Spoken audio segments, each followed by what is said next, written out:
If you fail to discover a way to earn money while you sleep, you will continue working until the day you die. I have repeated this line countless times. People print it on t-shirts, they stamp it on coffee mugs, but I do not believe they truly grasp the mechanics behind what I am saying. This is not a feel-good slogan. This is a numerical warning. Welcome to the most dangerous snare in the modern era. We call it the employee trap. Most of you watching this right now are trading the only resource you can never recover. You are trading your time. You wake up, you commute to a building, you sit there for 8 or 10 hours, and in return, someone hands you a certificate of value called a paycheck. You assume this is normal. You assume this is how the system works. But in the world of the ultra-wealthy, in the world of the top 1%, this behavior is viewed as insanity. Why? Because time is a limited inventory. Imagine you owned a shop, but you only had 24 products on the shelf each day. Once you sell those 24 products, you cannot sell anymore. No matter how strong the demand is, no matter how hard you push yourself, your income is restricted by your inventory. That is your reality as an employee. You have a ceiling. You can become a doctor. You can become a lawyer. You can charge $1,000 per hour, but you are still only a highly paid laborer if you stop working. The income stops coming. The machine shuts down the moment you stop moving. You begin dying financially. This is not random. This is intentional. Let us examine where this mindset originates. The industrial conveyor belt, education system. It originates from the industrial conveyor belt we call the education system. Reflect on your school years.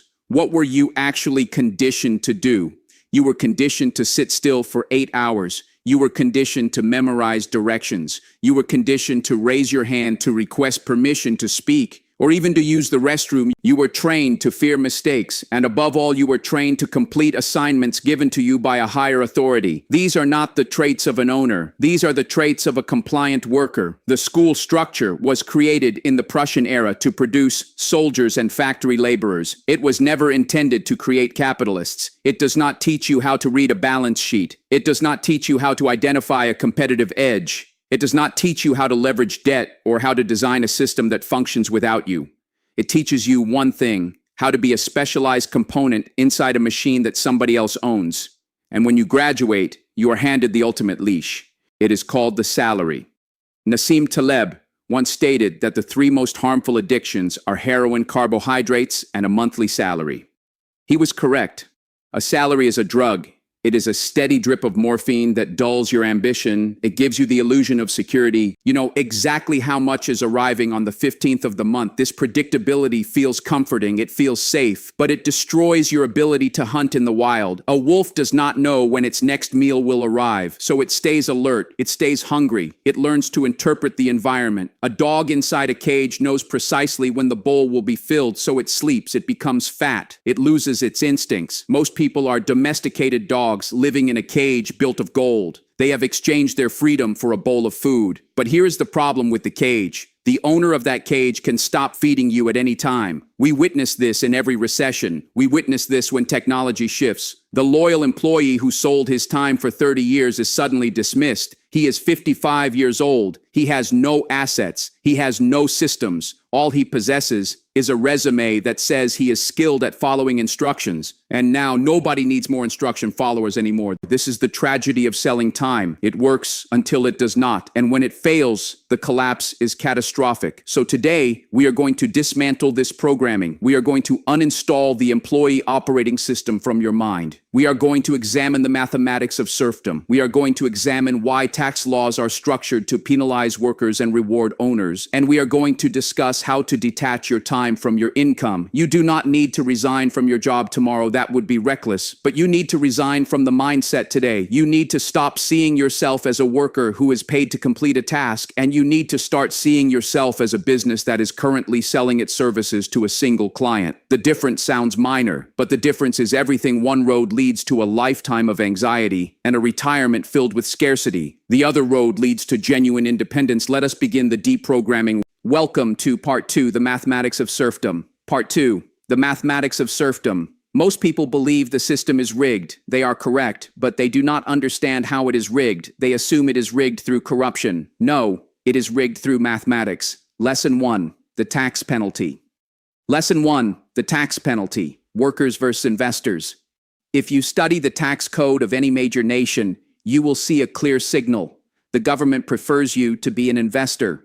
It does not prefer you to be a worker. How do I know this? Because of the tax structure, if you go to work and earn a salary, you pay the highest tax bracket possible. You pay income tax, you pay payroll tax, you pay social security tax. Before that money even reaches your bank account, the government removes 30 or 40%. Now look at me, I generate my income through capital gains and dividends. I sit in a chair, I allocate capital, and the government taxes me at a much lower rate, sometimes half of what a worker pays. I have famously said that my secretary pays a higher tax rate than I do. People became upset when I said that, and they believed I was boasting. I was not boasting. I was confessing. I was explaining the rules of the game. If you sell your time, you are penalized. If you risk your capital, you are rewarded. Why? Because the system requires capital to expand. It requires factories. It requires innovation. It does not require more people sitting at desks, comfortable and secure. So if you want to retain more of what you earn, you must stop earning wages and begin earning equity. Lesson 2, the inflation lag. Lesson 2, the inflation lag, the silent killer. This is the quiet destroyer of the working class. When the government creates money, prices increase. We understand this, but here is the secret. Prices do not rise for everyone simultaneously. Asset prices rise first. The stock market surges, real estate surges, the wealthy grow wealthier immediately. Then consumer prices rise.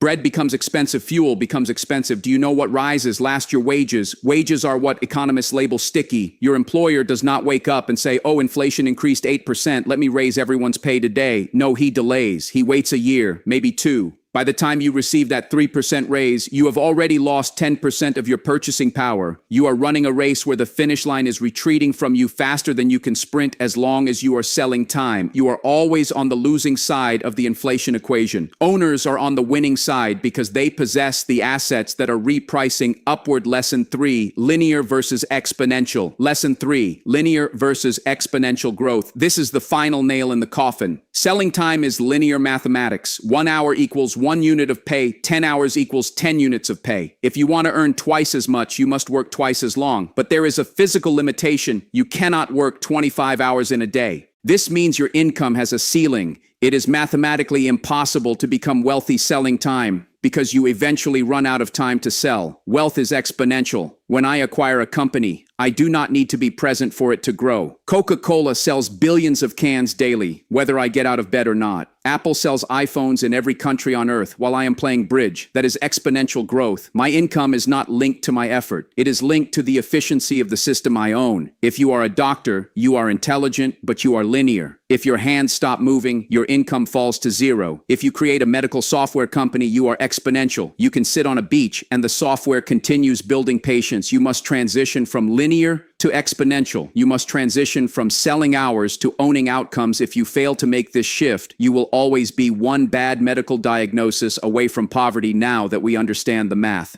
we must understand why you continue doing it. Why do you keep showing up to a game you are mathematically guaranteed to lose? The answer lies in your mind. It is an addiction. Welcome to part 3, the psychology of the paycheck. Part 3, the psychology of the paycheck. Now that we have demonstrated that selling your time is mathematically a losing strategy, we must ask a difficult question. Why do 99% of people continue doing it? Why do intelligent people with degrees from Harvard and Yale, fight aggressively to secure a job that pays them for their time? The answer is not logic. The answer is biology. Lesson 4, the heroine of the 15th and 30th. Lesson 4, the heroine of the 15th and 30th. Addiction. Taleb was not joking when he stated the 3 most harmful addictions are heroin, carbohydrates, and a monthly salary. Let us examine how a salary operates on your brain. Human beings are wired to seek patterns and safety. Uncertainty terrifies us. When you receive a paycheck every 2 weeks, it triggers a dopamine release. It signals to your brain that you are safe. You have food. You do not need to hunt over time. This forms a dependency. You begin structuring your entire life around that drip. You purchase a house that requires that drip. You purchase a car that requires that drip. You become terrified of the silence between checks. This is exactly how substance addiction works. The dealer gives you just enough to keep you returning, but never enough to set you free. If I handed you $5 million today, you would resign from your job tomorrow. That proves you do not love the job. You are simply addicted to the drip. The cost of this addiction is your dreams. I have observed brilliant men who could have built empires, but they accepted a high-paying role at a law firm or bank. They became hooked on the lifestyle, and 20 years later, they are simply exhausted employees with costly habits. They exchanged their potential for certainty. Lesson 5. the busy badge of honor. Lesson 5, the busy badge of honor. This is the second psychological trap in the corporate environment. If you ask someone how they are, they respond, "Oh, I am so busy. I am overwhelmed." They say it with pride. They wear their exhaustion like a trophy in my world. Being busy is not a mark of success. It is a mark of poor focus. It is a mark of intellectual laziness. If you review my calendar, you will see days that are completely empty. If you reviewed Charlie Munger's calendar, you would assume he had been retired for 40 years. We are not busy. We are thinking. The employee mindset tells you that motion equals productivity. If you are sweating, you must be working. The owner mindset understands that thinking equals value. If you spend the entire day chopping wood, you are too occupied to design a chainsaw. Most employees use busyness as a shield. They pack their calendars with meetings and email. So they do not have to confront the difficult, terrifying work of thinking about their future. They are running on a hamster wheel. They are sweating. They are exhausted, but they are not advancing. You must stop being proud of how hard you work and start being obsessed with how intelligently you work. Lesson 6, the social validation trap. Lesson 6, the social validation trap. Golden handcuffs. This is the final chain that restrains you. Corporations are masters of manipulation. They know they cannot pay you what you are truly worth, or they would collapse, so they compensate you with something else. They compensate you with status. They give you a title: vice president, director, senior manager. These titles cost the company nothing, but they mean everything to your ego. You place that title on your LinkedIn profile. You hand that business card to your friends. It makes you feel significant. It makes you feel like you matter. But here is the harsh truth: that title is not an asset.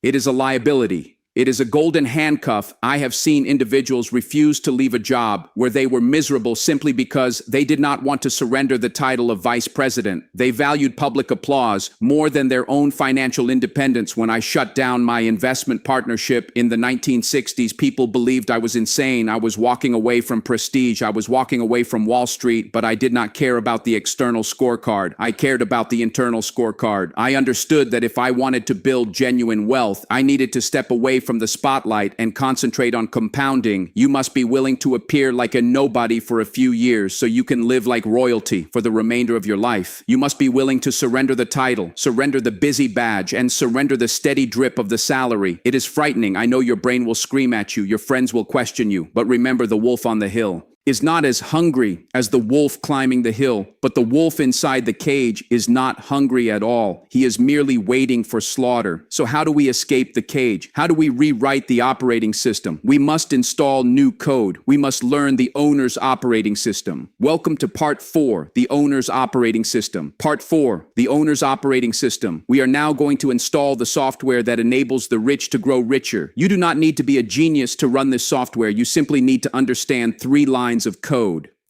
Lesson 7, the art of equity. Lesson 7, the art of equity, soldiers of wealth. If you remember nothing else from this video, remember this: you will never become wealthy. Renting out your time, you must own a portion of a business. This is called equity. When I was young, I realized that if I worked for wages, my income stopped when I stopped. But if I owned a share, that share worked for me 24 hours a day. Think of every dollar in your wallet as a soldier. You can send that soldier to the bar to purchase a beer, and he dies. He disappears forever. Or you can enlist him in your army. You can invest him, and now he goes out and captures more dollars for you, and those additional dollars capture even more dollars. Soon you possess an army of thousands of soldiers working for you while you sleep. Most people eliminate their soldiers. They spend them on liabilities. The owner mindset is different. The owner eats last. The owner takes every extra dollar and purchases freedom. You do not need to launch a company to have equity. The stock market is the greatest wealth creation engine in history because it allows you to own a portion of other people's brilliance. I did not create Coca-Cola. I simply bought the equity. And now every time someone opens a can, I get paid. Lesson 8. Lesson 8. Leverage without permission. Code and media. Leverage without permission. For 5,000 years, if you wanted to become wealthy, you required leverage. There were only 2 forms of leverage: labor and capital to use. Labor leverage, you had to hire people. That is difficult. People are costly and challenging to manage. To use capital leverage, you had to borrow money. That is dangerous. If you are wrong, you go bankrupt. But today, we live in an extraordinary age. There is a 3rd form of leverage. We call it zero marginal cost leverage. This includes code and media. If you write a piece of software, it costs you time to build it once, but then you can sell it 1,000,000 times. The cost to replicate it is zero. If you create a YouTube video like this one, it requires effort to produce it once, but then it can be viewed by 10 million people. It works for you while you are sleeping. It works for you while you are on vacation. This is the new oil. You do not require anyone's permission to use this leverage. You do not need a bank loan. You do not need a boss. You simply need a laptop and a mind. If you are still trading your time 1 hour at a time, you are fighting a nuclear war with a stick. You must create things that can be replicated without your involvement. Lesson 9. Thinking in systems. Lesson 9. Thinking in systems. McDonaldization. The final component of the owner's operating system is how you approach problems. An employee sees a problem and says, I need to fix this. An owner sees a problem and says, I need to build a system that fixes this. Look at McDonald's. Is their burger the best in the world? No, but their system is the best in the world. They built a system so resilient that any teenager can operate it. They eliminate the need for extraordinary talent. You must McDonaldize your life if you are a freelancer and you are doing everything yourself. You do not own a business. You own a job with a terrible boss. You must document what you do. You must automate what you do. And eventually you must outsource what you do. Your objective is to make yourself unnecessary to the daily functions of your income stream. If the business relies on you, it is not an asset. It is a liability. I have companies I have not visited in years. They send me checks. They do not send me problems. That is a system. So stop trying to be the most intelligent person in the room. Stop trying to work the hardest. Start constructing an army of dollars. Start using code and media leverage and start designing systems that operate without you. Now you might be thinking, Warren, this sounds excellent, but I still have bills to cover. I cannot simply resign from my job. You are correct. You need an exit strategy. Welcome to part 5, the escape velocity, so you understand the trap.